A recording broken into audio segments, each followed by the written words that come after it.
आपने किस दफा में position to give protection to more director sir page number 11 में आप नहीं, आपकी एफआईआर कहाँ है, किस पर आपकी एफआईआर कहाँ लिखा है? Page number 13, page number 13, page number 13 sir 115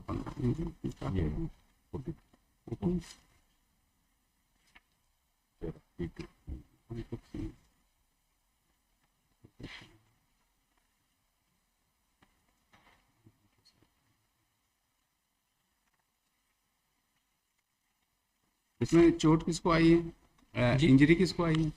injury sir actually हम लोग एक ट्रेडमिल लेने के लिए एक टैक्सी बुक करके जा रहे थे, जहाँ से हमको पिकअप करना था उससे 2-2.5 किलोमीटर पीछे से कुछ लोग हमको फॉलो करना चालू किए, और अच्छी घनी आबादी वाली जगह है, काफ़ी लोगों के बीच से उन लोगों ने हमको फॉलो किया। तो मैं स्पॉट पे जा रहा था, आगे आगे बाइक से रास्ता दिखा रहा था, तो ड्राइवर मेरे पास भागते हुए आता है और बताता है कि ऐसा कुछ फॉलो कर रहे हैं। तो मैंने कहा ठीक है आने दो, बात करते हैं क्या बात है। वो लोग उतरे हैं सर, 10 लोग थे ये लोग, और उतर के भाई साहब क्या हुआ पूछते तक ये लोग मारना चालू कर दिए।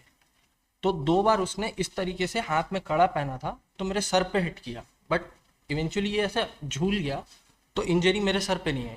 तीसरी बार उसने यूं उतार करके पंच में पहना और मारने ही जा रहा था कि वो ड्राइवर बीच में आ गया और उसने मुझे ऐसे कवर करके बचाया। तो उसके सर पे सर जो पेज चोट नंबर खाया है वो आपका ड्राइवर है? मेरा नहीं है सर, वो प्राइवेट टैक्सी थी, मैंने हायर की थी। ओके।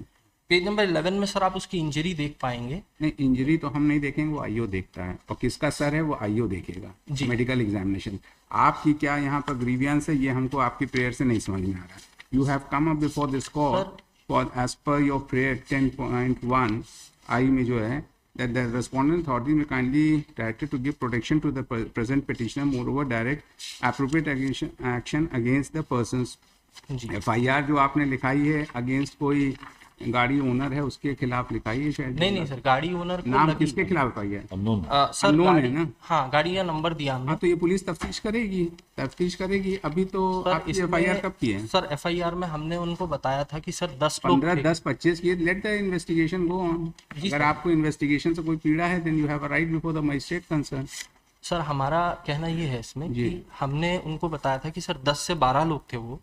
हम जब एफआईआर लिखा रहे थे तो इन्होंने केवल 2-3 लोगों का ही डाला है, जबकि हम नहीं, 2-3 लोग, इसका नाम तो है नहीं। नाम नहीं है सर, इन्होंने लिखा है कि 2-3 लोग ही थे केवल। अच्छा, 2-3। जी नहीं तो ठीक है, जबकि अगर इस तफ्तीश में साइड- ये पता चलता है कि 2-3 से ज्यादा हैं तो वो इन्वेस्टिगेट करेगा। नहीं तो अगर पुलिस रिपोर्ट जब आएगी तो you have a right before the magistrate to raise your grievance there. But in this petition we can not pass any such orders giving you protection, जी है ना? और अगेंस्ट जब अभी आपको खुद ही नहीं पता है कि इसके खिलाफ है, वो तो तफ्तीश में आएगा।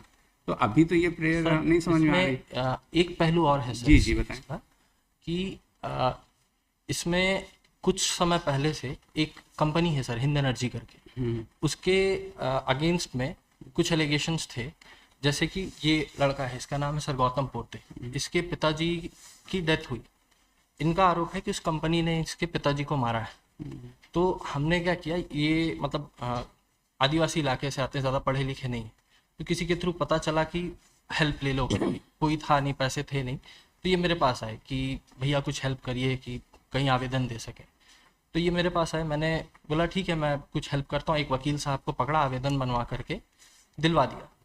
बाद में इसके घर पे कुछ लोग जाते हैं और हम मेरे नाम से और इसके नाम से धमकी देते हैं कि जैसे तेरे पिताजी को ख़त्म किया तेरे को भी ख़त्म कर देंगे। हमने इसकी रिपोर्ट कराई है सर, थाना हरदी बाजार। मैंने लगाया नहीं है सर, क्योंकि बहुत जगह से हम लोग फॉलो हो रहे हैं बार बार। प्रोटेक्शन की बात मैं इसीलिए लिख रहा हूँ सर कि हम लोग फॉलो हो रहे हैं, और इसके पिताजी की तरह 7 लोग और हैं सर, उनके नाम पे बेनामी प्रॉपर्टीज़ खरीद के रखी गई हैं सर। और इवन इतना बड़े स्तर पे है ये कि पूरे प्रदेश लेवल पे कोई हमारी बात नहीं सुन रहा है सर। हमने पूरे प्रदेश में हर जगह पे आवेदन दिए, डीजीपी साहब तक दिया, किसी ने सुना नहीं सर। लास्ट में हमने नेशनल ह्यूमन राइट्स कमीशन में ये दिया, तो वहाँ पे सर पोस्टमार्टम रिपोर्ट और पुलिस मर्ग रिपोर्ट में विरोधाभास निकल रहा है। पुलिस मर्ग रिपोर्ट बोलती है सर कि ये अब उनके फादर के साथ क्या हुआ, that is not before us. जी You have come for the prayer which you have made, and you yourself have lodged an FIR. What happened with his father? And it must be an unfortunate part. but he is not come against his redressal of the grievance. You are trying Actually, मैं to इसी say that he had come to help, take help from you, and you are helping him. That's why unknown persons are targeting you. That is what is your case. But so when you have lodged an FIR, let that FIR be investigated. It will be brought to its logical end. If supposing the police bring some persons that these were the persons who have attacked you, then they will action. Otherwise, if a closure report file होता है तो आप वहाँ magistrate, मगर इस समय हम लोग इस वेग प्रेयर में नहीं जा सकते हैं, समझ रहे कि नहीं? So that is why if you want an order from merit, on merit we can pass orders. Otherwise, it would be much better that at this stage you should take this back of your petition, see what investigation का क्या हश्र होता है, उसके बाद फिर आप आगे अपना ग्रीवेंस करिए। तो बताइए क्या करें, इसको मेरिट पे हम लोग खारिज करें? क्योंकि अगर मेरिट पे खारिज कर दिया तो फिर आपके लिए डिफिकल्टी हो जाएगी जी, ठीक है ना? तो इसको लिखिए, ऐसे लिख दीजिए, आपका नाम अंकित सिंह है, the Ankit Singh petitioner in person has appeared and heard such and such, and from the with the faucet prayer, it transpires from the record that the petitioner has lodged an FIR against unknown persons and for offense under section such and such, and it is stated that the version which he has given in the actual version which he had told the police has not been incorporated in his FIR, and he has a threat of his life, and further he has come before this court for proper action against the concerned persons. But as the FIR has been logged by the petitioner, which is still under investigation, we are not here inclined to entertain the present petition at this stage, leaving it open to the petitioner to take recourse to law after the final outcome of the result of the investigation. ठीक है ना? चलो, thank you sir. Item 14, Sri Dinesh Yadav.